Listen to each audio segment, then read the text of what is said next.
Bonjour à tous les amis et bienvenue pour la leçon numéro 17 du livre d'exercice d'un cours en miracle UCEM. Je ne vois pas de choses neutres. Cette idée est une autre étape vers l'identification de causes et effets tels qu'ils opèrent réellement dans le monde. Tu ne vois pas de choses neutres parce que tu n'as pas de pensée neutre. C'est toujours la pensée qui vient en premier, malgré la tentation de croire que c'est l'inverse. Ce n'est pas ainsi que le monde pense, mais tu dois apprendre que c'est ainsi que tu penses. Sinon, la perception n'aurait pas de cause et serait elle-même la cause de la réalité. Étant donné sa nature extrêmement variable, cela est peu probable. En appliquant l'idée d'aujourd'hui, dis-toi, les yeux ouverts, je ne vois pas de choses neutres parce que je n'ai pas de pensée neutre.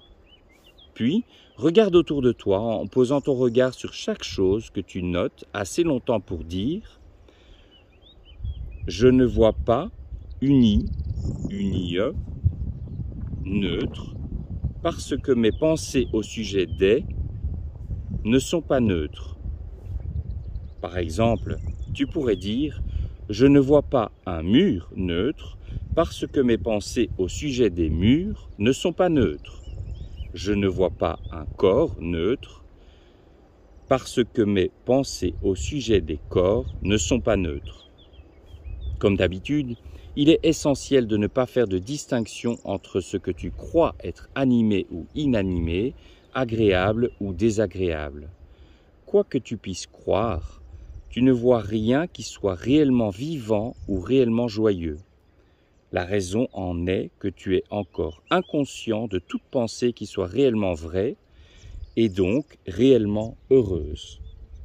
Il est recommandé de faire 3 ou 4 périodes d'exercice distinctes et, pour en profiter au maximum, au moins 3 périodes sont requises même si tu éprouves de la résistance.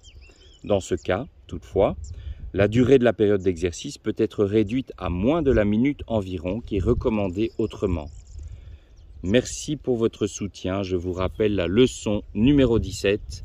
Je ne vois pas de choses neutres. À demain pour la leçon numéro 18, les amis.